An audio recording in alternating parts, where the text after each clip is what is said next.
예, 오늘의 모닝 브리핑 시작하겠습니다. 일단 지난 주말 증시는 미국의 어떤 PCE 지표가 안도감을 주면서 시장이 올라갈 수 있는 그런 환경이 만들어졌고, 특히 엔비디아, 테슬라 같이 최근에 부진했던 빅테크주들이 올라갔다라는 점 좀 긍정적인 변화라고 봐야겠죠. 그리고 트럼프는 1일 1 관세 관련된 뉴스가 나오고 있고, 주말 사이에 또 목재 관련해서 관세를 부과하겠다라고 이야기를 했고요. 그리고 캐나다, 멕시코에 대한 언급도 있었죠. 이 내용 좀 설명을 드릴 거고요.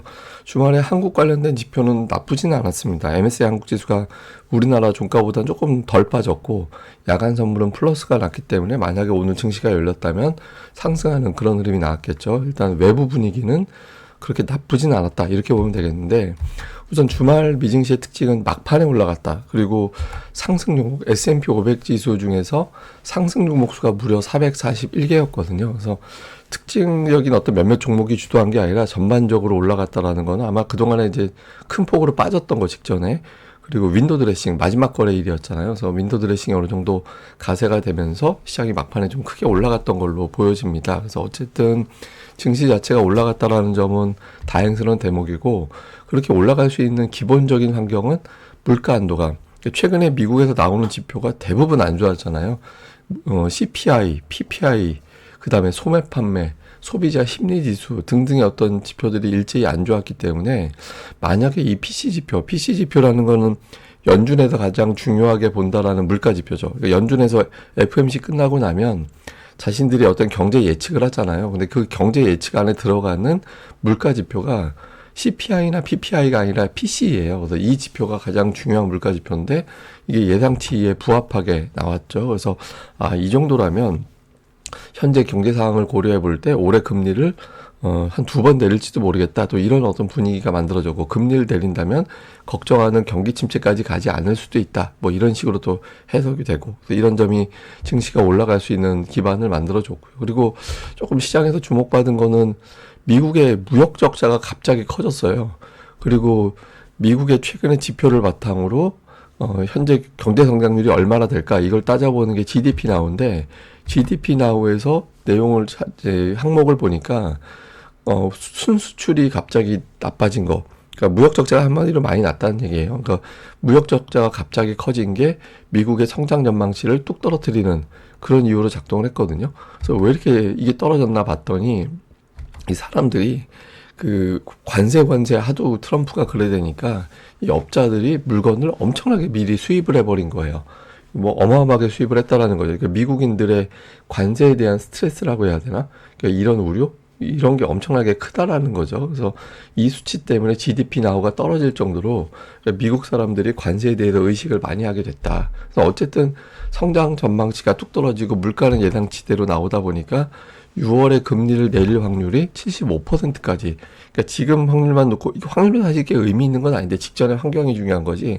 근데 어쨌든 투자자들의 어떤 증시 분위기를 만들어내는 어떤 지표 중에 하나잖아요. 근데 봤더니 이날 아무래도 6월엔 다시 금리를 내릴 것 같다, 이런 분위기가 만들어진 거죠. 그래서 물가에 대한 안도감, 그리고 이렇게 가다가는 6월 내에 금리를 한번 또 내릴 것 같다라는 분석, 이런 것들이 이제 시장을 올리는 그런 이유로 작동을 했고요.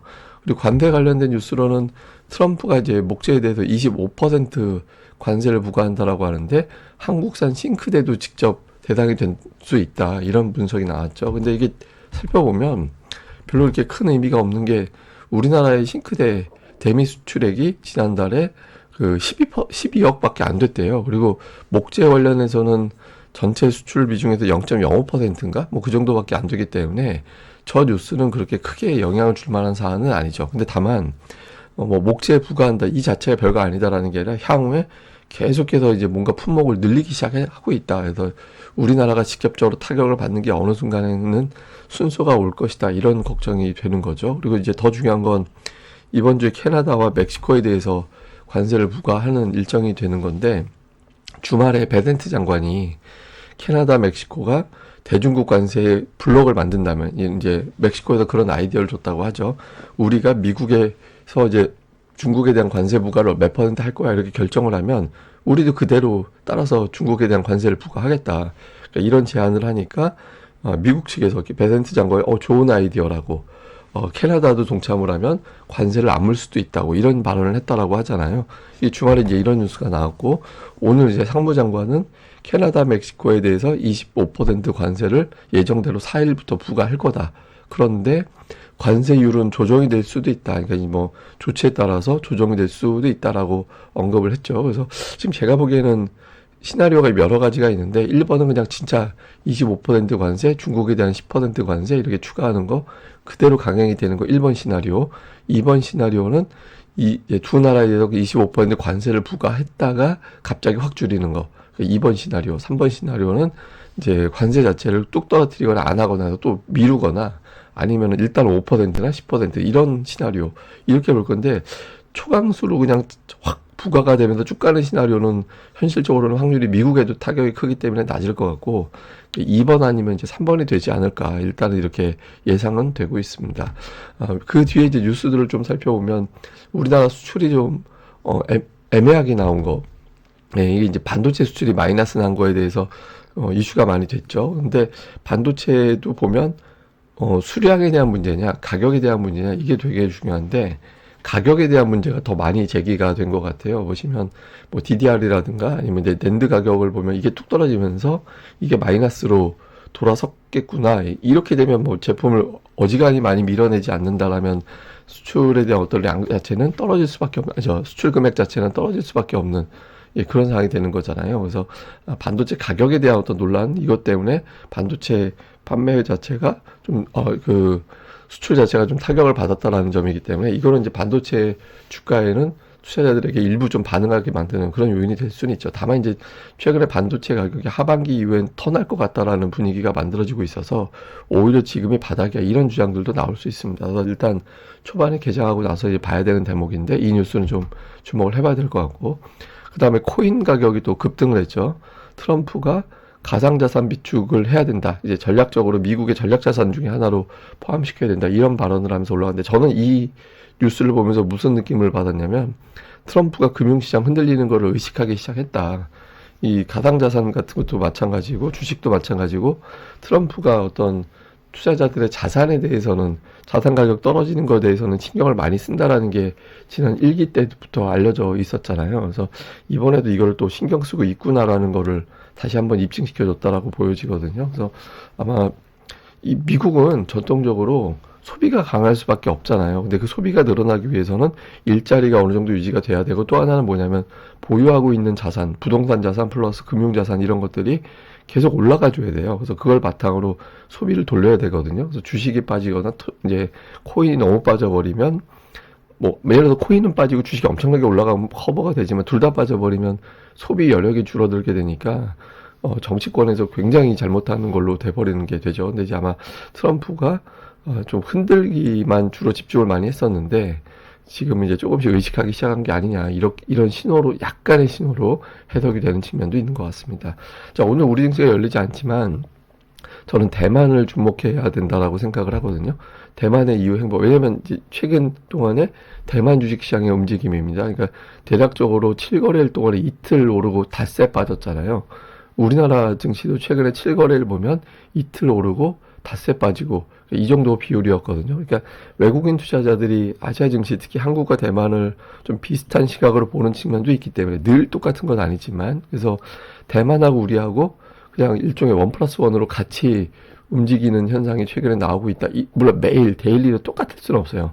근데 대략적인 어떤 방향은 최근에 아시아 증시에 대해서 외국인들의 시각이 좀 비슷하게 가고 있기 때문에 오늘 그리고 이번 주 토탈에서 중화권 증시, 특히 대만 증시가 어떻게 돌아가는지 이 부분을 좀 중점적으로 볼 필요가 있고, 그리고 이제 또 한 가지는 외국인들의 어떤 시각, 여기서 이제 보시면 그 MSCI 한국 지수는 달러로 거래되는 ETF이기 때문에 외국인들이 보는 우리 시장에 대한 시각이 이대로 반영이 된다라고 봐야 되거든요. 근데 보시면 중요한 어떤 51선까지 왔잖아요. 그러니까 지난번에 이제 지지선, 완벽한 건 아니지만 계속해서 지지가 됐던 자리거든요. 이탈했다가도 금방 올라갔던 자리, 여기까지 올라왔죠. 근데 이게 왜 중요하냐면 코스피 지수 우리가 일반적으로 보고 있는 건 지난주에 3.4% 빠졌잖아요. 근데 이게 달러 지수로 바꿔놓고 보면은 지난주 금요일에 4.4%가 빠져서 1%포인트 더 빠져 있어요. 그러니까 외국인들 입장에서는 한국 증시에 대해서 더 많이 불안해하고 있다라는 걸 보여주는 거죠. 근데 여기서 만약에 이렇게 빠졌음에도 불구하고 특히 지금 외국인들 시각으로 보는 달러 지수상으로는 3월 올해 세 번째 거래되는 날까지 선도 이탈해 버렸어요. 예, 그 훨씬 더 내려가 있는 상태죠. 여기서 이제 조금 더 빠지면은 완전히 오래 올라간 거를 이제 전체를 다 날려버리는 그런 위치로 가는 거죠. 근데 그럼에도 불구하고 외국인들이 계속해서 하락 배팅을 하고 있다는 거는 연초에서 기대했던 게 완전히 다 지워진다는 거예요. 우리가 연초에 우리 증시가 미증시보다 훨씬 더 강했었잖아요. 근데 그게 다 지워진다는 거는 증시가 전혀 다른 국면으로 완전히 접어들었다라고 해석이 될 수 있거든요. 그래서 굉장히 중요한 어떤 주초의 흐름이 이제 중요한 위치에 내려와 있다. 그래서 주초에 좀 돌아서지 않으면 이제 좀 새로운 어떤 시각으로 주식시장을 봐야 된다. 이렇게 보면 될 것 같습니다. 자, 정리를 좀 해보면 주말에 미증시가 괜찮았고 이런 부분들에 대해서 아시아 증시가 어떻게 반응하느냐. 오늘 우리 증시는 휴장이기 때문에 증시가 어떻게 돌아가는지 좀 봐야 되고 지금 캐나다, 멕시코에 대한 관세 계속해서 밀당 과정이 이어지고 있다라고 봐야 되거든요. 오늘 미국이 뭐 관세 일단 부과하되 관세율은 조정할 수 있다. 뭐 이런 취지의 이야기를 했잖아요. 그래서 실제로 어떻게 돌아가는지 이제 오늘장 돌아갈 때 아시아 시장 돌아갈 때 뉴스 봐야 될 것 같고 그리고 금리 인하 전망이 다시 높아졌거든요. 금리 인하 전망이 높아진 게 사실은 이유가 뭐냐에 따라 다르긴 하죠. 그러니까 예를 들어서 물가가 잡혀서 내리는 건 긍정적인데 그게 아니라 경제 침체가 우려가 돼서 내린다? 이거는 또 리스크가 될 수 있는 상황이죠. 근데 이게 주말에 뉴스 두 개가 다 나와 버렸잖아요. 그래서 어느 쪽의 반응 뉴스가 더 많이 붙어내는지 이것도 좀 주목해 봐야 될 것 같고 3월에 수급 변수가 되게 좀 저는 중요하다라고 보거든요. 예를 들어서 코스피 같은 경우 제가 여러 번 말씀드렸지만 외국인들 선물 매도 여러 개 거의 소진되고 있다. 외국인들은 지갑에 보통 예를 들어서 한 10만 원 가지고 있어요. 10만 원을 가지고 선물을 샀다 팔았다 해요. 이걸 가지고 그러니까 선물을 샀다 팔았다 하는데 이걸 너무 많이 써버려가지고 지갑이 텅텅 비어버린 거예요. 그래갖고 여기서 만약에 더 하려면 어디서 끌어와야 되죠. 돈을 쓰려면 선물 매매할 때.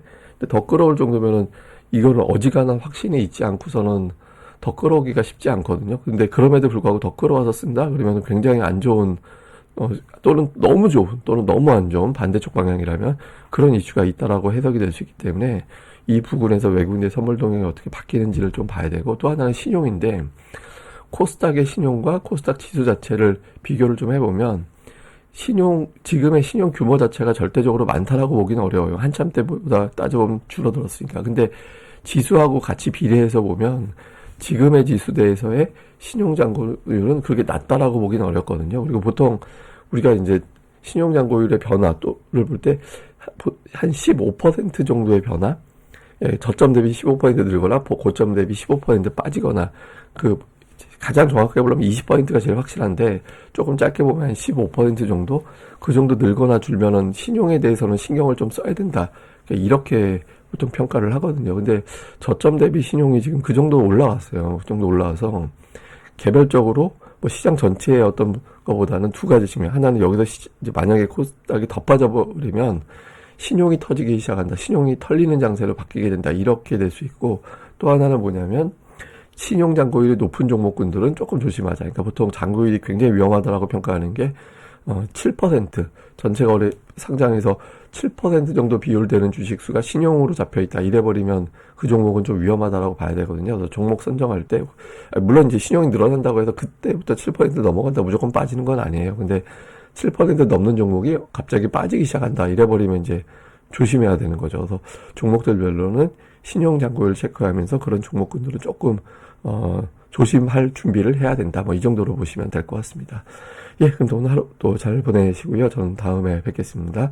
오후 방송도 정상적으로 진행이 됩니다. 이 방송 구독하기와 좋아요 꼭 부탁드립니다. 감사합니다.